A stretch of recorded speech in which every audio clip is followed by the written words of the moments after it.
Hello, Wasters. We're going to talk today about mass combat rules. In the straight rules of Nuked as currently presented, you have various feats that allow you to attack multiple opponents at once, things like double fire, double strike. But the main big group thing is the combined attack rule. So when designing the system, I had grown up on things like D&D. Loved the game, but at a certain point, big combats, and this is certainly true of things like champions, they take a lot of time.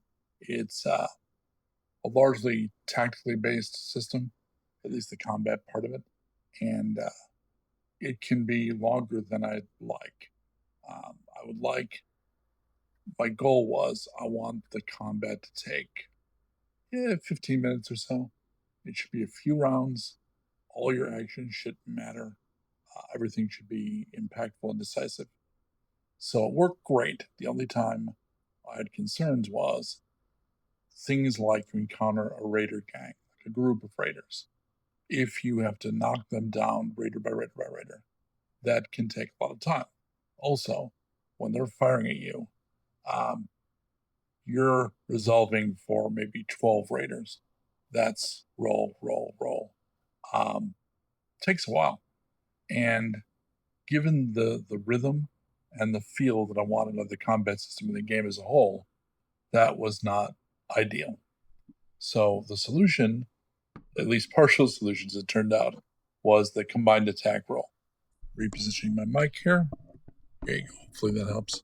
The combined attack rule works with the lesser opponent rule.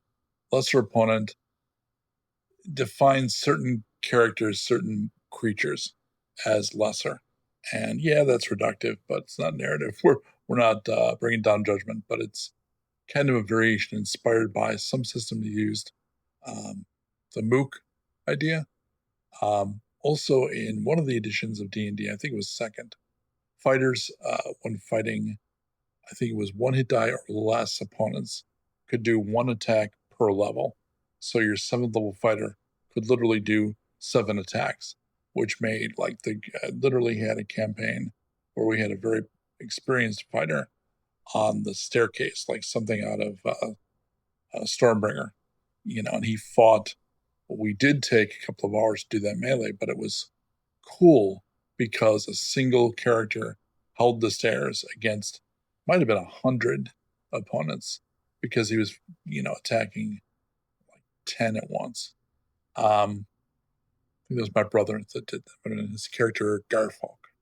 Um, so lesser opponents are those uh, like like the character Guy in Galaxy Quest says, he didn't have a name. So at first he's very worried because obviously he thinks a little meta. So he realizes as long as he's got that red shirt and no name, he's incredibly expendable. So the lesser opponent would be um, those raiders, those two-headed rat monsters. Um, Not lesser would be once you'd named an individual, that individual is no longer lesser. They also have to be the same. So even if you had raiders and you had raiders with some machine guns and light armor, and then ones with big bashers and heavier armor, they can't really resolve the same. So yeah, they might count as lesser opponents, but only in those groups. The whole thing was intended to be a laxative to the mechanical flow of the game.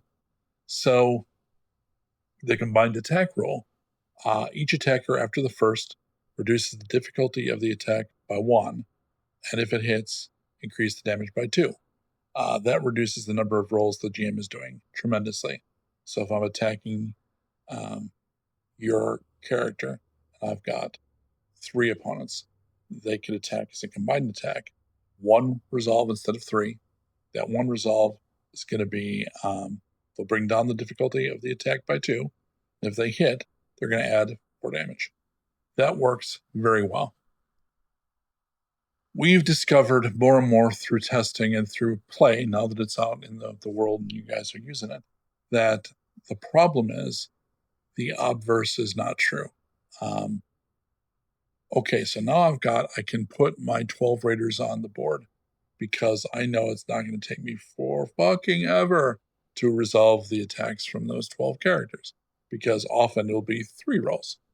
However, you are going to have to one by one take out those 12 characters. So I've only solved the problem asymmetrically. So I've solved the problem for GM rolls, but not for player rolls. I had naively thought that the feats that allow multi attacks that generally the enemies don't have, like really good ones have, but not lesser opponents. The whole point is lesser opponents. Yeah, they help, but they're limited. Like they're generally one use per combat, sometimes one, two, or three, depending on what it is. And often they're just 2 opponents. There are really good feats like Bullet Storm and Bullet Orgy but they don't even use normal resolution. But they're literally you take down some enemies. They're like doing a bullet based fireball. So they don't really solve the problem like I'd hoped. So the solution is this. Let's try this. I'll put this out various places, including the site, but through this video also. If you're playing Nuked, let's try this. First version, the mass melee rule. Mass melee rule. When you're fighting groups of lesser opponents with a melee weapon, every additional target after the first raises the difficulty of the attack by 1 and lowers the damage by 2. So it's literally the reverse of combined attack. It's effectively the same rule applied the other way. So you're trying to attack a group of 4 by making a single attack. So you're running around with your basher or your sword. That's going to be a +3 difficulty. Then if that 1 roll hits, you generate damage and subtract 6, but apply that result to all 4 targets. So hopefully this will address the problem as long as the enemy doesn't also have a super high defense. Apply the modifier before reducing the total for partial success or doubling for critical success. Additional rule, spray and pray. You can do this with ranged weapons, but only when using burst fire. Actually, more accurately, only with weapons capable of using burst fire. A point was made by one of my key playtesters that we kind of want this to be more easily accessible to melee characters because it gives them more of a raison d'etre, right? It gives them a thing that melee weapons are inherently better at. So guns, unless you're doing, they're like kill, kill, kill. They're a little slower, right? Whereas going through the battlefield, the big sweeping basher or a sword, mass melee makes sense. And it gives melee-based characters a little something extra to do, giving them more of a reason to exist. However, if your gun is capable of burst fire, you can use spray and pray. Spray and pray allows you to do the same roll. So again, it's the reverse of combined attack. Every opponent after the first is going to raise the difficulty by 1 and reduce damage by 2, but you can apply the damage multiple times. The people you're firing at should be reasonably close together. That's meant to be up to the GM to negotiate with the player, decide as usual. So this is like, there is a feat called spray, and that is superior in that, yeah, the difficulty goes up, but it doesn't reduce your damage. So that makes it still useful. And I find when I read through the feats with this in mind, the feats that allow multiple attacks and so forth are still useful because they give you a better deal than either the mass melee or the spray and pray rule that I'm proposing here. So still good to have the feats, but this gives you options. This all came to a head where I had a new party go out and they fought some basically facehugger finger spider things. And there was a fairly large number of them. They only had 8 hits each and they were cowards. They'd flee if they were hit for half. So even 4 hits chased them off.